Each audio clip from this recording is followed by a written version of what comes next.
पूरे के वंशज है तो ईमानदारी से बैठ जाइए, वरना मैं समझूंगा कि आप सच्चे उनके वंशज नहीं है। एक बार जोरदार ताली हमारे नेताजी का आप लोग स्वागत करें, जोरदार ताली के साथ। हमारे वानसी कुशवाहा जी का आप लोग बहुत बहुत धन्यवाद देना चाहेंगे, काफी उन्होंने भाषण की। अनुरोध है हमारे बीच में मध्य प्रदेश विधानसभा की पूर्व उपाध्यक्ष हमारी बहन सुश्री हिना काबरे जी, हम सबकी नेता हमारी बहन पूर्व विधायक आदरणीय रक्षा सिरोनिया जी, आदरणीय भाई संतराम सिरोनिया जी, और इस कार्यक्रम में हम लोगों के बीच शुरू से ही साथ निभाने वाले और इस कार्यक्रम को शक्ति और बल प्रदान करने का काम करने वाले हमारे इस कार्यक्रम के संयोजक आदरणीय भाई लायक सिंह कुशवाहा जी, मैं उनसे अनुरोध करूंगा। जिला पंचायत के सदस्य आदरणीय विजय सिंह कुशवाहा जी, मैं निवेदन करूंगा कि अभी बाकी के लोग सब लोग, मैं एक एक से सारे लोगों को बुला लूंगा, लेकिन मेरा जो निवेदन है, जो लोग आए हैं बाकी के सब लोग रुक जाए, क्योंकि कार्यक्रम अपना है। यदि इतना तुम लोग अनुशासन करके आए तैयार है, लेकिन मैं चाहता हूं कि आप सब लोग जो भी कुर्सियां डली हैं, सब लोग 5 मिनट में सबसे पहले वो कुर्सियां पूरी कवर हो जाए। मेरा जो निवेदन है, यहाँ भी जो साथी खड़े हैं कुर्सियां डली हैं, और भी वो जो कुर्सी पीछे है, इसलिए एक्स्ट्रा कुछ कुर्सी इसमें भी मंगवा दो। हमारा जो निवेदन है, जो कुर्सी वाले पहले पीछे अब जगह नहीं बची हो तो इधर साइड में भी कुर्सी डलवा दो कुछ लोग। और हमारे श्रीवास समाज के जिलाध्यक्ष आदरणीय भाई शंभुदयाल श्रीवास जी से भी अनुरोध करूंगा कि वो जो कुर्सियां डली हैं, वो सारी कुर्सियां हम सब लोग विधिवत रूप से बैठते जाएं और अपनी जिम्मेदारियों का निर्वहन करें। और यहाँ भी जो लोग खड़े हैं, मेरा अनुरोध है सब लोग आप और हम लोग बैठ जाएं। मैं मान सकता हूं कि भाई फुले अमर है, अभी तो ये लड़ाई है, आगे और लड़ाई है, अभी तो ये लड़ाई है, आगे और लड़ाई अभी है, तो ये लड़ाई है, आगे और लड़ाई है। हिना काबरे जिंदाबाद, जिंदाबाद जिंदाबाद, हिना काबरे जिंदाबाद, जिंदाबाद जिंदाबाद, रक्षा सिरोनिया जिंदाबाद, जिंदाबाद जिंदाबाद, रक्षा सिरोनिया जिंदाबाद, जिंदाबाद जिंदाबाद, रक्षा सिरोनिया जिंदाबाद, जिंदाबाद जिंदाबाद, लायक सिंह कुशवाहा जिंदाबाद, जिंदाबाद जिंदाबाद। सब लोग इधर आओ,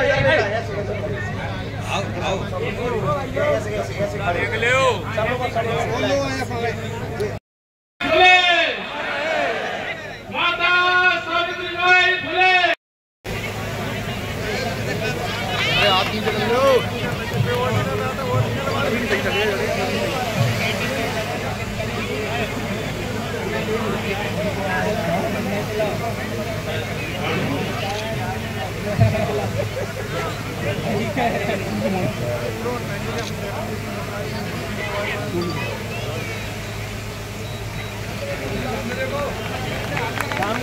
जोरदार तालियां बजाएं सब लोग। हमारा मान्या, आप इधर आ जाओ बेटा, इधर आ जाओ, इधर बुलाना इसको। मां सावित्रीबाई फुले के चरणों में कुछ पंक्तियां निवेदित कर रही हूँ। बहनों और बेटियों सुनिए, बहनों और बेटियों सुनिए, यह सपना साकार करो, मां सावित्रीबाई जैसी हर बेटी तैयार करो। बिना तेग के, बिना क्रोध के, बिना तेग के, बिना क्रोध के प्रतिबंधों को तोड़ा था, समाज की उल्टी धारा को सही दिशा में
गुड। आई हो तो आ जाओ बेटा जल्दी। चलो कोई नहीं बैठ। मेरा सबसे नमन पश्चात माननीय श्रीमान मान सिंह कुशवाहा के इस सराहनीय कार्य के लिए एक बार जोरदार तालियां हो जाएं। जैसा कि आप सबको पता है कि यहाँ उपस्थित समस्त अतिथिगण और भाइयों बहनों, हम यहाँ किस उद्देश्य से एकत्रित हुए हैं। आज 3 जनवरी 1831 को वजह से ही आज हम पढ़ पा रहे हैं। इन्होंने भारत देश में पहला बालिका विद्यालय खोला। तो मेरा आप सबसे अनुरोध है कि अपनी बहन बेटियों को पढ़ाइए, लिखाइए, उनके अधिकार बताइए और शिक्षा की ओर उन्हें अग्रसर कीजिए। आप अपनी बहन बेटियों के मार्ग में रुकावट न बनकर उनके सहयोगी बनिए, पथ प्रदर्शक बनिए, मार्गदर्शक बनिए। और मैं अपनी बहनों से कहना चाहूंगी कि तुम कहती हो कि हम क्या कर सकते हैं, हम तो लाचार हैं, असहाय हैं, तो मैं कुछ पंक्ति कविता से कहना चाहूंगी कि तुम क्या कर सकती हो और तुम क्या हो। कि तू वह शक्ति का स्वर है जिसमें सृष्टि रचने की ताकत है। तू राष्ट्र दैया जगत खिवैया कृष्ण कन्हैया की माता। तू खप्पर वाली का वह खप्पर जो कभी नहीं है भर पाता। तो साहस शौर्य समर्पण को तू जीवन का आधार बना। हर धार रूप चंडी का और शस्त्रों को श्रृंगार बना, शस्त्रों को श्रृंगार बना। और माँ सावित्री के लिए मैं कहना चाहूंगी कि शस्त्र के अभाव में सत्य के प्रकाश में, शस्त्र के अभाव में सत्य के प्रकाश में, सत्य सत्य कह चली, सत्य सत्य लिख चली। वीरांग अबला की पहचान बनी, वीरांगना खूब लड़ी, कलम की मयान से नमन नमन सत्सत नमन। बोलो सावित्री मैया की। बाबा साहब भीमराव अम्बेडकर, लोक देवी अहिल्याबाई होलकर, वीरांगना अवंतीबाई लोधी, वीरांगना झलकारीबाई कोरी, ललई सिंह यादव, दुर्गादास राठौर, राष्ट्रमाता फातिमा श्री, महर्षि वाल्मीकि जी, तमाम सारे महापुरुषों की झांकियां और तमाम सारे लोग, जिन लोगों की आस्था, जिन लोगों का विश्वास और जिन इन महापुरुषों ने क्षेत्र के अंतिम छोर के व्यक्ति के लिए जो संघर्ष किया, उस संघर्ष का कारवा कहीं रुक ना जाए।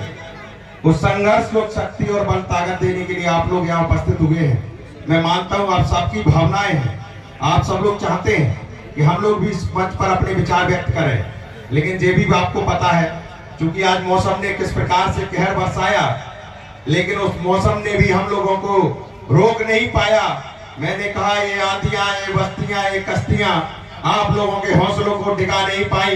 मैं सलाम करता हूं आपके हौसलों को, आपके जज्बे को। आपने पूरी ताकत के साथ तमाम कोहरा, तमाम परेशानियां सहते हुए भी बड़ी ताकत के साथ आप लोग यहाँ उपस्थित हुए हैं। अगर हम लोग विधिवत रूप से आप लोगों को अगर समय देकर बुलवाएंगे तो निश्चित तौर पर यह कार्य कल तक नहीं चलता रहेगा।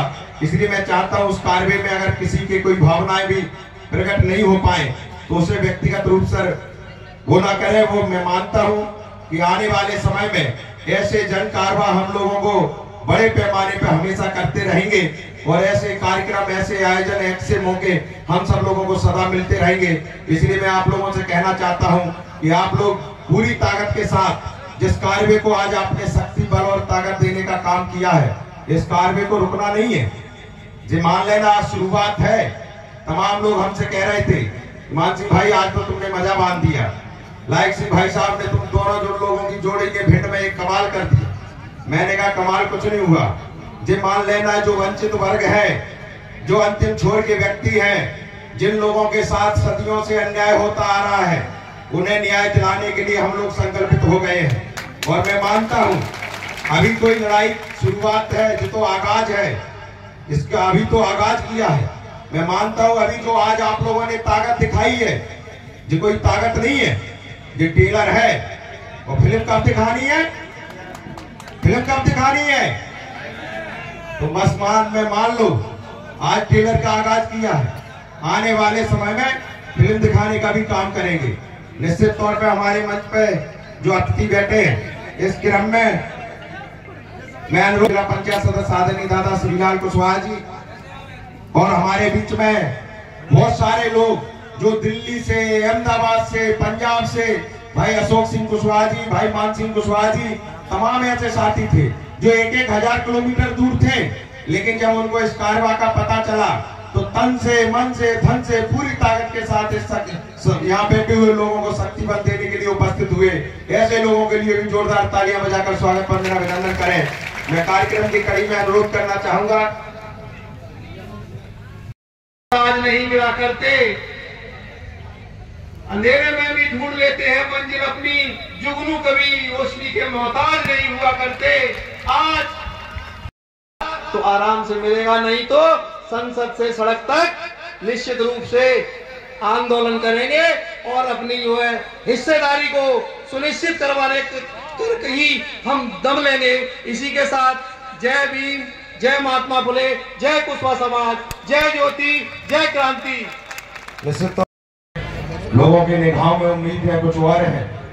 हम लोग बहुत लंबे समय से संघर्ष कर रहे हैं। हमारे देश को आजाद हुए 76-77 साल हो गए, लेकिन 76-77 साल के बाद भी यहाँ बैठे हुए तमाम लोगों को आज भी जाति के सम्मान के लिए संघर्ष करना पड़ रहा है। 76-77 साल के बाद भी आज भी यहाँ बैठे हुए लोगों को राजनीतिक हिस्सेदारी के लिए संघर्ष करना पड़ रहा है। 76-77 साल के बाद भी यहाँ बैठे हुए लोगों को व्यापारिक हिस्सेदारी के लिए संघर्ष करना पड़ रहा है। मैंने लोगों से कहा कि यदि एक पिता के 2 पुत्र हों और पिता अपनी संपत्ति पूरी एक ही बेटे को दे दे, तो मैं दावा कर रहा हूं कि दूसरे बेटे से पिता पुत्र का रिश्ता जिंदा नहीं रह सकता। क्यों नहीं रह सकता? क्योंकि उस पिता ने अपने बेटे के साथ न्याय नहीं किया। जब देश और दुनिया का इतना पवित्र रिश्ता और उसमें न्याय नहीं होता तो उनके रिश्ते में गांठ पड़ जाती है। तो हम लोगों के साथ तो इतने लंबे समय से अन्याय हो रहा है, तो निश्चित तौर पर इस बात को भी आपको हमको समझने की जरूरत है। यह कार्रवाई, यह दर्द यहाँ बैठे हुए लोगों के दिल में है, इसलिए जो सारे लोग यहाँ इकट्ठे हुए हैं, मैं श्रीलाल दादा से भी आग्रह करूंगा, मैं 2 बार नाम बोल चुका हूँ कि मंच पे आ जाए, मैं पुनः तो उन्हें बुला रहा हूँ। मैं अनुरोध करना चाहूंगा आदरणीय हमारे इस मंच पर उपस्थित हमारे ओबीसी महासभा के नेता आदरणीय भाई रंजीत कुशवाहा जी से मैं आग्रह करना चाहूंगा कि गागर में सागर भरते हुए हमारे बीच में अपनी बात रखें। जो लोग जा रहे हैं खड़े होकर, हमारा अनुरोध है, कारवा इतना लंबा है, अगर थक हार जाओगे, अगर अभी से सर्दी देखने लगोगे, अभी से शाम देखने लगोगे, तो मंजिल को कैसे पाएंगे? अभी तो कई तरीके से अंगद की तरह जमाए रखिए, दुनिया की कोई ताकत आपको ना हिला दे पाए। अगर अभी से थकार गए, अभी से कुर्सी छोड़ने लगे, तो कारवा कैसे पाओगे? मंजिल को कैसे पाओगे?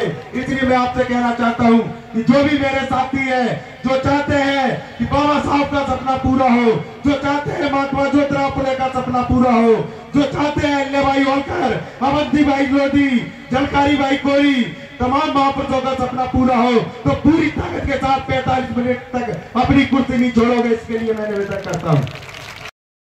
लेकिन हम लोग जाति जनगणना की बात करें और निश्चित तौर पर जब हमारा जिला पंचायत, जनपद पंचायतों में आरक्षण है, तो हम लोगों को आगे कोई ऐसी मुहिम बनाना चाहिए कि हमें विधानसभा और लोकसभा में भी आरक्षण हो। इसके लिए भी लड़ाई लड़ना चाहिए। बहुत बहुत धन्यवाद। जय भीम, जय भारत। रख हौसला, वो मंजर भी आएगा, प्यासे के पास समंदर भी आएगा।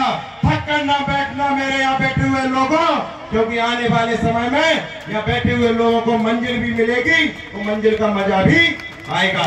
इसलिए मैं कहना चाहता हूँ, मैं गुड्डू वाल्मीकि जी से अनुरोध करना चाहूंगा कि निश्चित तौर पर वो हमारे से अंतिम छोर की व्यक्ति के लिए या बैठे हुए लोगों को ताकत देने के लिए मेरे भाई के रूप में मेरे साथ हमेशा कंधा से कंधा मिलाकर साथ देते हैं कि कम शब्द में गागर में सागर भरे 1 मिनट में बात खत्म करें। आदरणीय भाई गुड्डू वाल्मीकि जी के लिए जोरदार तालियां बजाकर थोड़ा शुभकामनाएं।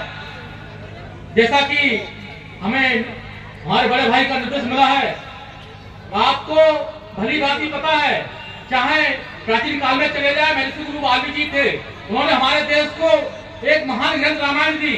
उसके बाद हमारे देश में माता सावित्रीबाई फुले जी ने जब उन्होंने देखा, उनका विचार था कि जिस देश में आधी आबादी अनपढ़ रहेगी, उस देश का विकास होने वाला नहीं है। इसी मुहिम के साथ उन्होंने दलितों में, पिछड़ों में और महिलाओं में शिक्षा की जागृति की। मैं आपसे कहना चाहता हूँ, आज इस आयोजन के माध्यम से कई महापुरुषों के बारे में हमारे दलित समाज को, हमारे कुशवाहा समाज को, जितने भी यहाँ बैठे सभी को पता रहेगा। तो जब तक हमारे समाज के लोगों को जो हमारे महापुरुषों ने त्याग किया है, बलिदान किया है, कुर्बानी दी है, उसके बारे में नहीं बताएंगे, जो अधिकार बाबा साहब भीमराव अम्बेडकर जी ने हमें संविधान में दिए हैं, उनके बारे में नहीं बताएंगे, इस समाज का विकास होने वाला नहीं है।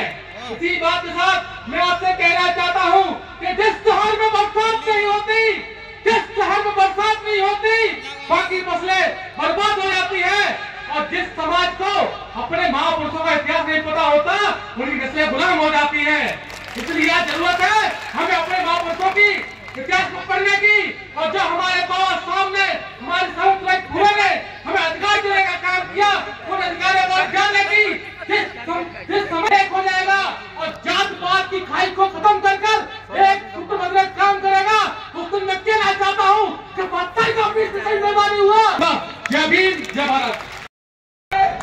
वो शक्ति आज भिंड की धरती पर दिखाई दे रही है। ये निश्चित है कि माननीय मान सिंह जी, आपकी क्षमता बढ़ी है और आपने ये दिखा दिया कि आगामी आने वाले जो चुनाव होंगे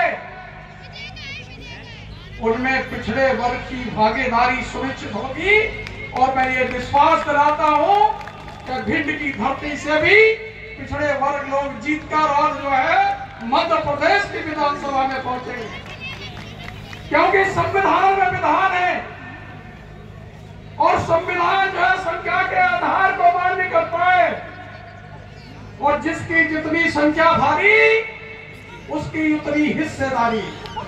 यह संविधान में विधान है। और मैं ज्यादा न कहकर अपनी वाणी को विराम देना चाहूंगा। दुनिया में सबसे बड़ी बात जो होती है वो शक्ति की होती है, सोशल चेंजेज है। जय हिंद। बहुत बहुत धन्यवाद। डॉक्टर साहब ने गागर में सागर भरा, लेकिन क्या है, हम लोगों ने 45 मिनट का समय दिया, नहीं वो नीचे बैठे वाले लोग कहेंगे कि ऊपर वाले बेईमानी कर रहे हैं। इसलिए उनने अपना पूरा आपका सम्मान रख के कोई एक कुर्सी से खड़ा नहीं हो रहा है। आदरणीय हमारे वरिष्ठ नेता, मेरे मार्गदर्शक, शानदार जो जानदार जोड़ी का शानदार कार्यक्रम थी हिना कांबड़े जी, जो हमारे मध्य प्रदेश विधानसभा के उपाध्यक्ष रही है, इनके पिता भी मिनिस्टर रहे सोनिया जी, और मानसिंह जी, मंच पर उपस्थित सभी बंधुओं। कहा है किसी ने, जिनके दिलों में आग है, आग जल रही है, जिनके दिलों में आग है, मिलते हैं उन्हीं को रास्ते। दोस्तों, दुनिया नहीं है खुद दिलों के वास्ते। हमें कमी क्या है, हम उठने के अभिलाषी, ओबीसी के लोगों, हम उठने के अभिलाषी, जब गिर जाने के अभ्यासी। अब हमें शान नहीं है, मान नहीं है, तो आगे आना आसान नहीं। आगे आओ। आज की ये मूर्तियां क्या संख्या दे रही हैं। ये मूर्तियां अम्बेडकर जी, अहिल्याबाई जी, फातिमा शेख जी और लाला यादव जी और वीरांगना बंसीबाई, ये जातियों को ये संकेत है कि पक्ष आ चुका है। पिछड़ा वर्ग एससी और ओबीसी और अल्पसंख्यक एक हो जाओ, सत्ता की लगाम पकड़नी है, एक हो जाओ। ये सीधा सीधा संकेत आपको देता हूँ। और ये उदाहरण आपको बता दूं, सत्ता आपको पकड़ने का एक नमूना और देता हूँ। जिला पंचायत, जनपद पंचायत, ग्राम पंचायत, नगर पालिका के चुनाव होंगे, ये प्रण कर लो कि हर सामान्य सीट पर एक पिछड़ा लड़ेगा, एक जगह गुर्जर लड़ेगा, एक जगह यादव लड़ेगा, एक जगह बघेल लड़ेगा, एक जगह कुशवाहा लड़ेगा, एक जगह मोहम्मद लड़ेगा, एक जगह सूदी चाप के व्यक्ति लड़ेगा। एक एक सीट पर आप नोट कर लो। अगर ये आपने कर लिया तो जिला पंचायत, जनपद पंचायत, नगर निगम सब तुम्हारे होंगे। लड़के देख लेना, समय कम मिला है, एक दस्तान देकर अपनी बात को विराम दूंगा। वो खबर ये है, एक जमींदार साहब थे, एक मजदूर क्या नौकरी करता था, बोले यार भैंस खरीद लो, तो कि आधी आधी सामने आधी खरीदो। भैंस खरीदी गई, दोनों ने पैसा लगाया, बंटवारा हुआ, गरीब आदमियों को दे दिया, मुंह का हिस्सा, पीछा का हिस्सा मिल गया जमींदार को। दूध देना शुरू करें, कई दिन हो गए। उसने सोचा कि ये तो बड़ी गजब की बात है, हमारी रकम लगी है, भैंस आधी आधी है, हम चारा दानी खिलाते हैं, ये दूध दो लेते हैं। किसी ने बताया चिंता मत करो, हम मंत्र बताता हूँ, जब भी दूध वाले बैठे तो भैंस के सिर में डंडा मारो। उसने डंडा मारना शुरू किया, दूध भैंस देना बंद कर दिया, बंटवारा हो गया।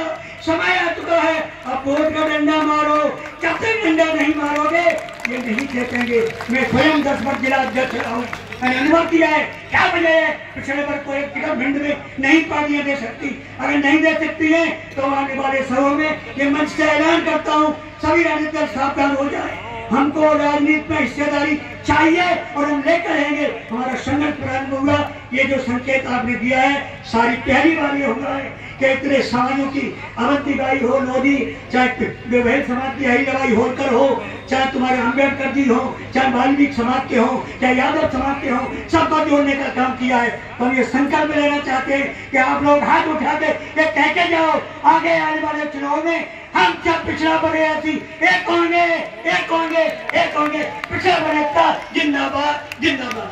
बहुत बहुत धन्यवाद।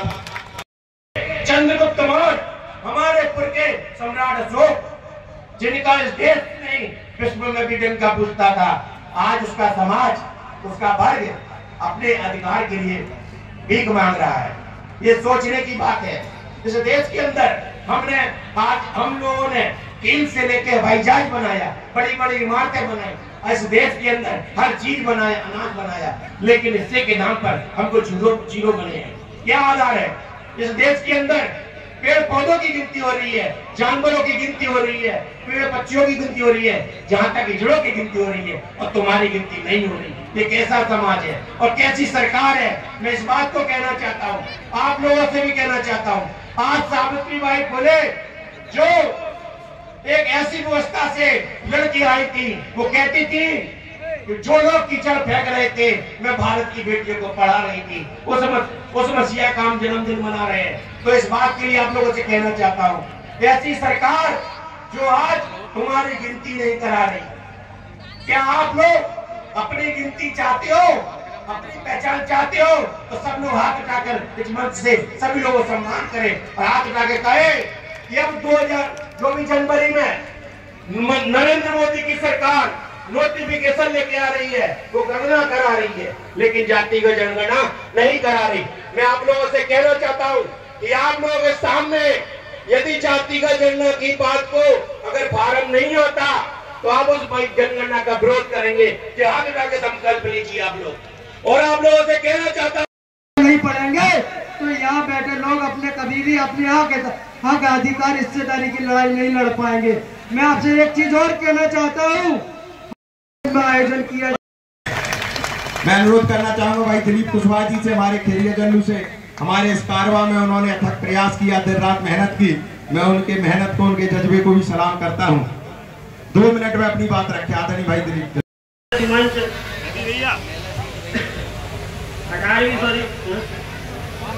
चलो आपका बहुत बहुत धन्यवाद।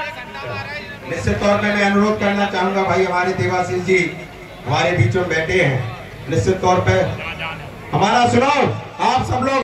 पर इस धरती पे जो जन्मा ऐसी महापुरुष माता सावित्रीबाई फुले के लिए आपने जो कारवा दिखाया है, मुझे तो ये लगता है मेरे पत्रकार साथियों को भी इसी हेडलाइन के साथ ही खबर छापनी चाहिए, कल अखबारों में और प्रिंट मीडिया में और मीडिया पर दिखाना चाहिए कि भिंड की धरती पे हजारों की तादाद में एक महिला महापुरुष के सम्मान में उसकी चल यात्रा निकाली गई और तब आयोजन हुआ। ये देश में वीर का पत्र है और भिंड की धरती पर हमारे महानुभावों ने करके दिखाया है। और केवल इतना कहना चाहता हूँ कि घर में अपनी बेटी को पढ़ाइए। मेरी माँ 8वीं पास थी और मेरी बहन PhD तक की शिक्षा प्राप्त कर चुकी है। तो हमें अपने घर से, जितने भी यहाँ मंच पर राजनेता है, जितने भी आप सामने बैठ रहे हो, अगर इस सामाजिक कार्य को चलाना चाहते हो और महिलाओं का सशक्तिकरण चाहते हो तो पहले अपने घर से अपनी बहू बेटियों से शुरुआत कीजिए। मेरी पत्नी स्वयं PhD कर रही है, तो मैं ये मानता हूं कि आप अपने जीवन में इस बात को अग्रहित कीजिए। और मैं पुनः अध्यक्ष जी को और सभी टीम को शुभकामनाएं प्रेषित करता हूं। राजनीतिक बातें कभी होगी। धन्यवाद। जय ज्योति, जय भीम, जय माता सावित्रीबाई फुले। मैं आदरणीय भाई मैं ज्यादा लंबा भाषण नहीं करता क्योंकि आप लोगों ने ये जयंती को एक बहुत बड़ी रैली के रूप में आपने किया, क्योंकि 12 बजे से आप लोग एक और 8 और 10 किलोमीटर पे की आप रैली आपने चली है, तो निश्चित रूप से बहुत समय आपको काफी लगा है। नहीं आता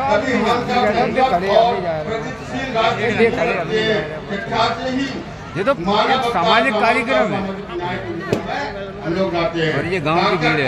बदलाव संभावना है, इसलिए हमें समाज में शिक्षा है।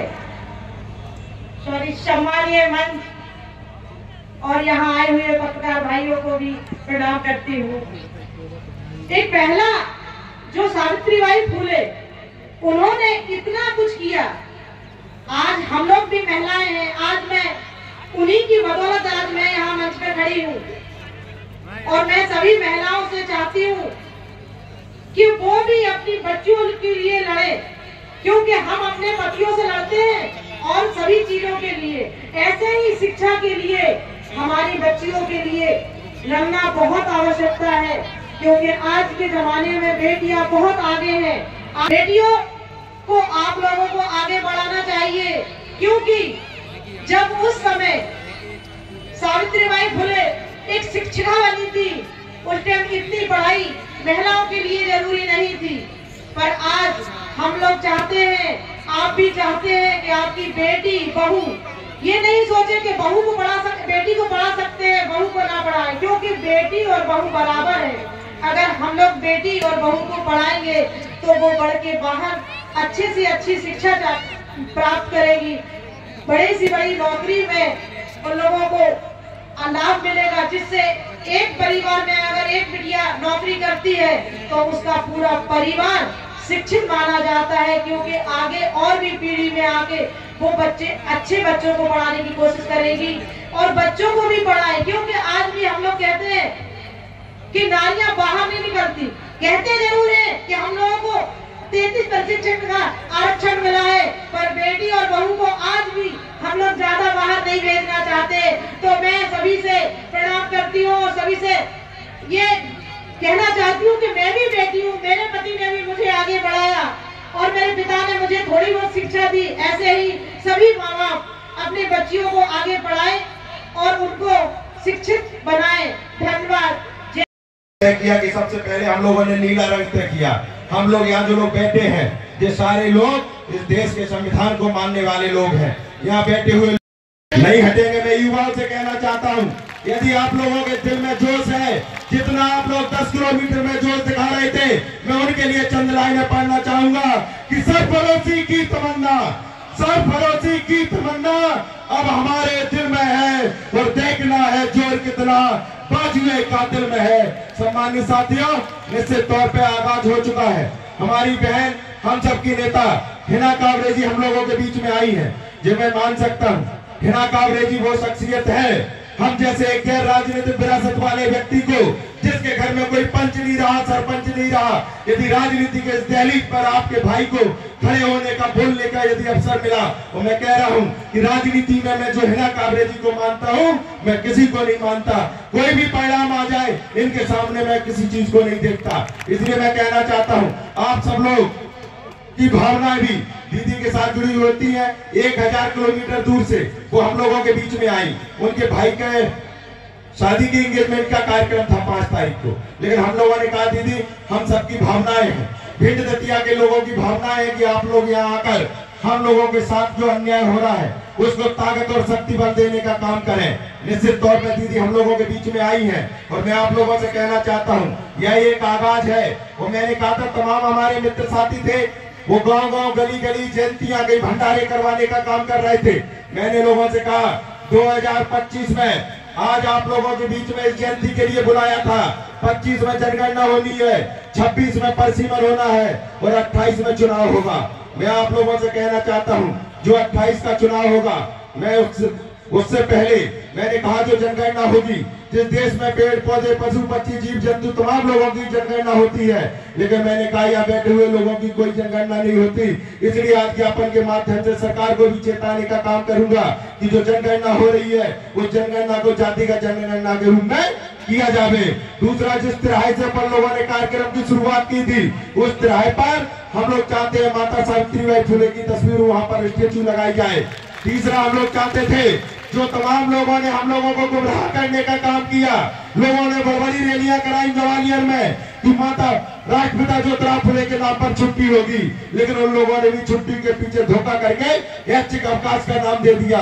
मैं चाहता हूं इस ऐच्छिक अवकाश को सरकार शासकीय अवकाश घोषित करे। हम लोग ज्ञापन देने का भी काम करेंगे। मैं कार्यक्रम में बिगड़ किसी विलंबिता के मैं अनुरोध करना चाहूंगा हमारी दीदी के लिए जोरदार तालियां बजाएंगे।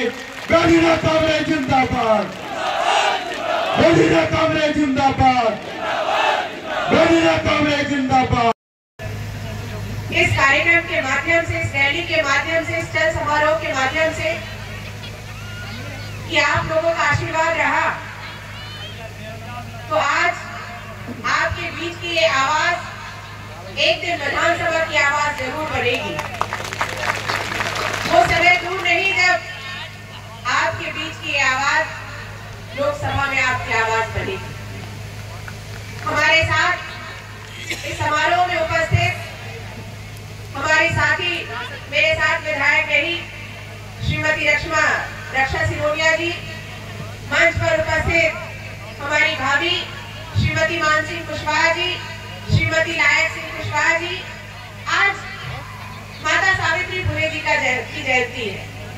हमारे साथ इस मंच पर हमारे साथियों ने आज जो चल रहा समारोह किया उसमें माता सावित्री फुले जी, डॉक्टर बाबा साहब अम्बेडकर, हमारे सारे प्रमुख संतों को, महात्माओं को उन्होंने इस पूरी रैली का हिस्सा बनाया। गाड़गे महाराज, रानी अवंतीबाई, सुखलाल कुशवाहा जी, महर्षि वाल्मीकि जी, सारे महापुरुषों को समाहित कर उन्होंने आज इस कार्यक्रम की रूपरेखा रखी। मैं हमारे मानसिंह कुशवाहा जी, लायक सिंह कुशवाहा जी और उनकी पूरी टीम को, जिनका प्रत्यक्ष अप्रत्यक्ष इस कार्यक्रम में भरपूर सहयोग मिला, उनको दिल से धन्यवाद करती हूँ कि बहुत शानदार आयोजन आप लोगों ने किया। दिल से आप लोगों को बहुत बहुत बधाई। हमारे मीडिया के सभी साथियों का धन्यवाद। मैं देख रही थी कि जब से रैली शुरू हुई है तब से लगातार आप लोगों का जबरदस्त सहयोग रहा है और आप लोगों ने पूरा कार्यक्रम कवर किया। अभी जब मानसिंह भैया यहाँ पर सबको रोक रहे थे तो मैं ये सोच रही थी कि भैया आप इनको मत रोको, क्योंकि जिस उद्देश्य से आपने सबको यहाँ एकत्रित किया था उस उद्देश्य को आपने ये एकता दिखाकर पूरा कर दिया।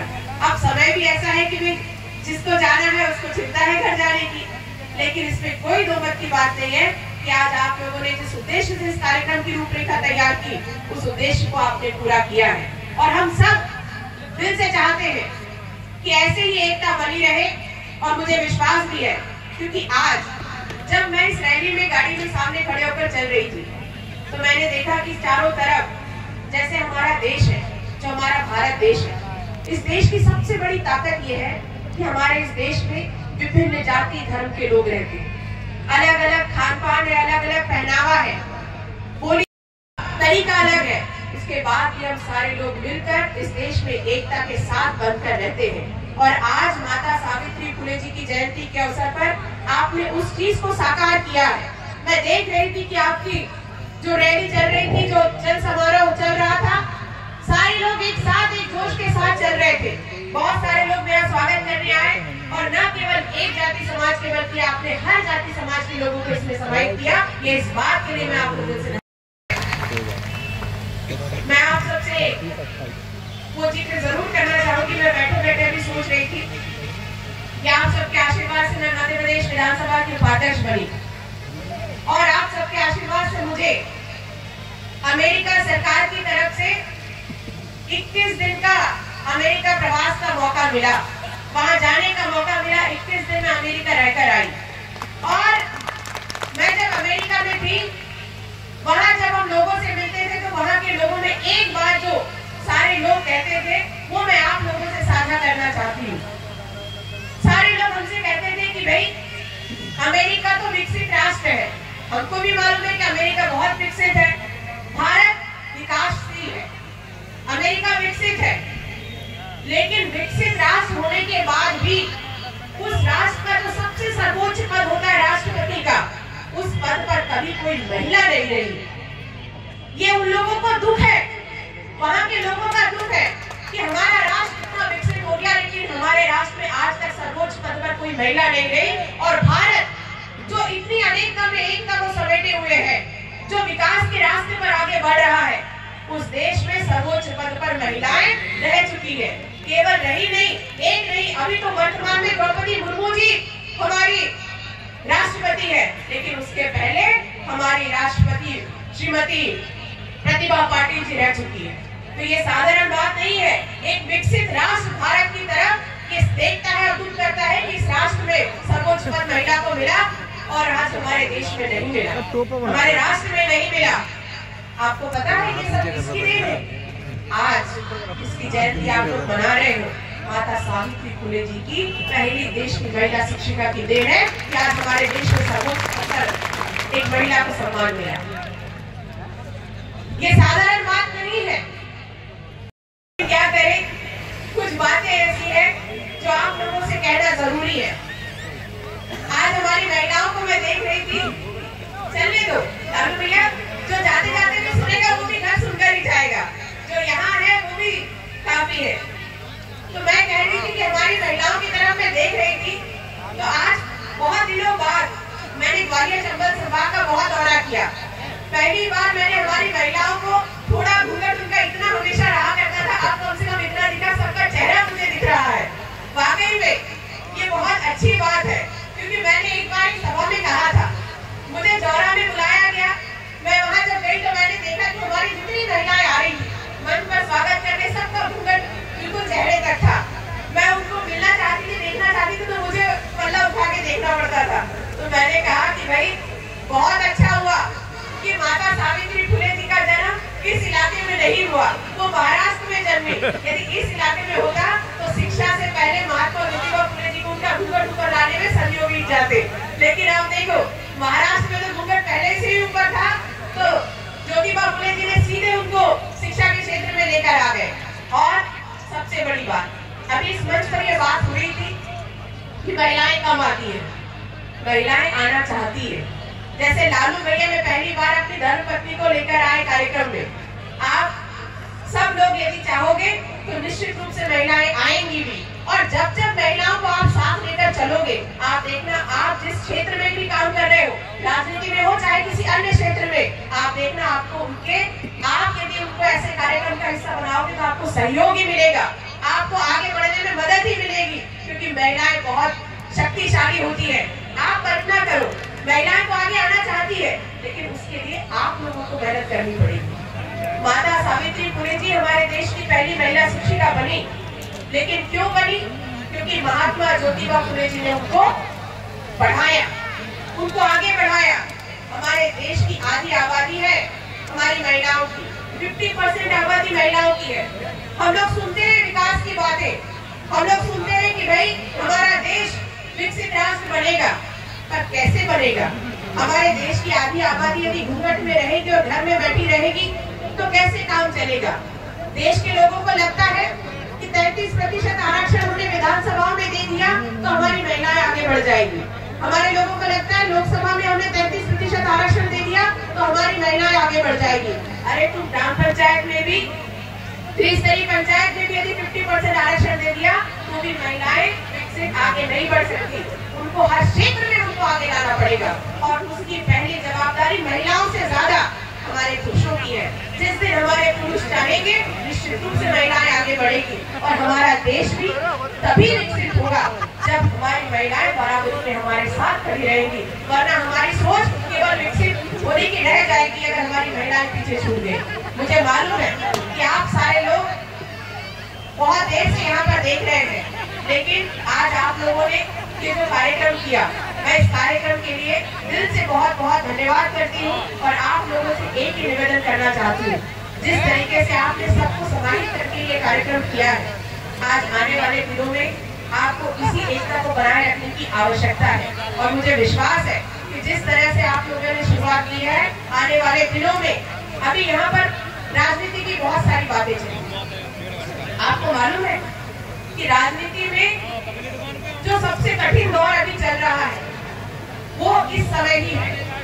आज आप सोचकर देखो, हमारे देश में लोकतंत्र है, लेकिन आज लोकतंत्र पे खतरा है। आज लोकतंत्र भी स्वतंत्र नहीं है। और ये कैसे, मैं आपको बता दूं, अगर लोकतंत्र स्वतंत्र होता तो आज हमारे देश के गृह मंत्री अमित शाह जी की इतनी हिम्मत नहीं होती कि वो भरी संसद में डॉक्टर बाबा साहब आम्बेडकर का अपमान करे, वो उनका मजाक बनाए। ये साधारण बात नहीं है, इस बात को गंभीरता से लेना, क्योंकि अब चाहे वो कोई भी दल हो, उनको ऐसा लगने लगा है कि हम केवल और केवल जो हमारा लोकतंत्र है उसको हम सरकार के जो सरकारी खजाने का पैसा योजनाओं के माध्यम से लोगों को देंगे और हम उनका वोट लेंगे।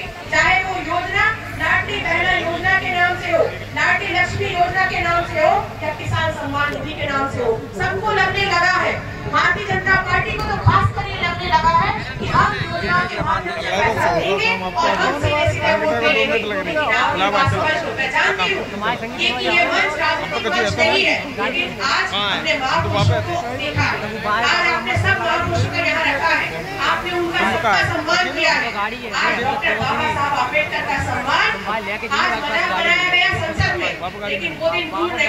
यदि आप लोग एकत्रित नहीं हुए, एकजुट नहीं रहे, तो कल को माता सावित्री फुले जी का भी अपमान संसद में करने से कोई नहीं बचेगा। आप गाड़गी जी महाराज की बात कर रहे हैं, अवंती बाई की बात कर रहे हैं, आप सरकारी बाई की बात कर रहे हैं। यदि ऐसा ही चलता रहा, लोकतंत्र यदि स्वतंत्र नहीं रहा, आज आप देखना कि आने वाले समय में महापुरुषों का मजाक बनाने में कोई भी सरकार पीछे नहीं रहेगी। इसलिए आपको पूरी ताकत के साथ जो एकता आपने बनाकर रखी है और लोकतंत्र को स्वतंत्र ही रखना पड़ेगा, उसे किसी योजना का गुलाम बनने मत देना। आज माता सावित्री फुले जी की जयंती है, आप कल्पना करो जब डॉक्टर समय भी हमारे महापुरुषों ने, महात्मा ज्योतिबा फुले और माता सावित्री फुले जी ने सारे लोगों को जिनको शिक्षा का अधिकार नहीं था, उनको सबको एक साथ लेकर आगे बढ़ने का प्रयास किया और आज उसी का प्रतिफल है कि सारे लोग मिलकर शिक्षित है, और खासकर महिला शिक्षिका के बारे में आज उन्हीं का दिन है। ये उन सारी बातों को आपको चिंतन भी करना पड़ेगा। भीड़ बुलाने से फर्क नहीं पड़ता, लेकिन आप जो सोच रखते हैं उसको एक एक व्यक्ति तक समझना भी पड़ेगा, क्योंकि जिस दिन बहुसंख्यक के समाज के मन में ये सोच आ गई, ये उन्नति वाली सोच आ गई, तो उस दिन इसको आगे बढ़ने से कोई नहीं रोक सकता। आपकी ताकत दुगनी हो जाएगी, 100 गुनी हो जाएगी, यदि आप चिंतन के साथ आगे बढ़ेंगे। और मुझे इस बात का विश्वास है कि आज मैं भी एक पार्टी से जुड़ी हुई हूँ, आज हमारी रक्षा बहन यहाँ पर बैठी हुई है, आज वो भारतीय जनता पार्टी से है, मैं कांग्रेस से हूँ, हम दोनों इस मंच पर हैं, लेकिन आज बात यहाँ किसी पार्टी की नहीं हो रही है, आज बात यहाँ समाज को आगे लेकर जाने की हो रही है। चाहे उनका समाज हो, चाहे हमारा समाज हो, चाहे कोई भी समाज हो, हम सबको यदि एक साथ बढ़कर आगे बढ़ना है, अगर हमको हमारे देश की एकता और अखंडता को बचाकर रखना है, तो हमको उन सारी बातों का जिक्र सामाजिक मंच पर करना पड़ेगा। ये मंच एक ऐसा मंच है जहाँ आप खुलकर अपनी बात रख सकते हो। अरे हम यहाँ नहीं करेंगे तो कहाँ करेंगे? भाई किसी एक बैनर तले पर बात हो नहीं सकती, लेकिन ये मंच ऐसा है जिसमें सारे दल के लोग एक साथ खड़े होते हैं, एक साथ एक दूसरे का स्वागत करते हैं। यहाँ खुल के नहीं बोलेंगे तो कहाँ बोलेंगे? आप सब लोगों ने मुझे सुना, बहुत बहुत धन्यवाद। आप सब लोगों ने स्वागत किया और बहुत है जिनने हमें ताकत देने का काम किया। यदि उनके मान सम्मान पे बात आई तो सबसे पहले मानसिंह कुशवाहा लड़ाई में आगे खड़ा होगा। लड़ाई भी चले जाएंगे, पीछे हटने का काम नहीं करूंगा। मैंने कहा है मुझे दर्द यहाँ खड़े हुए लोगों का है, मुझे दर्द यहाँ बैठे हुए लोगों का है। आप लोगों के जो दिल में कसक है वही मेरे दिल में कसक है। जो बातें मैंने गांव गांव जाकर कही वो बातें भले मंच से नहीं कर पाया हूँ, क्योंकि मैंने कहा कि गलतियां पहले भी होती रही।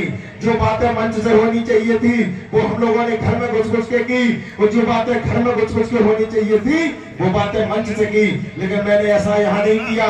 जो बातें घर में घुस के की और जो बातें मंच पे करनी चाहिए थी वो मंच पे की। इसलिए मैं आप लोगों से कहना चाहता हूँ, भावनाओं को आप लोग समझते हो, ताकत को आप लोग समझते हो, पूरी ताकत के साथ, पूरी ईमानदारी के साथ। भाई अशोक सिंह जी, मान सिंह जी गुजरात से हम लोगों के बीच में, तमाम लोग, देवेंद्र हमारा पंजाब से, तमाम लोगों ने अपने व्यापार धंधे बंद कर दिए। इन्हें समाज का दर्द है। मैंने क्या कहा? आदमी सोचता है खेत नहीं, मैंने क्या कहा? कि सत्ता के पीछे भागना पड़ेगा। तमाम लोग जो सोचते हैं हमें क्या समाज से करना, तमाम लोग जो सोचते हैं हमें खेती बाड़ी देखनी को और ज्यादा है। मैंने जो कहा कि देश दुनिया में बगैर सत्ता के पत्ता नहीं हिलता। आप लोग कितना भी पैसा कमा लेना, यदि राजनीतिक रूप से कमजोर हुए तो 2 मंजिल 3 मंजिल कोठी के सामने भी थाने से एक छोटा सा दीवान आकर आपकी बेइज्जती करके चला जाएगा, आप अपना सम्मान नहीं बचा पाओगे।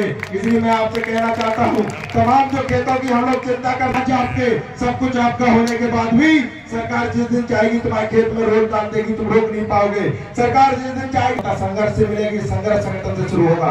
मैं अनुरोध करना चाहूंगा भाई अशोक सिंह जी,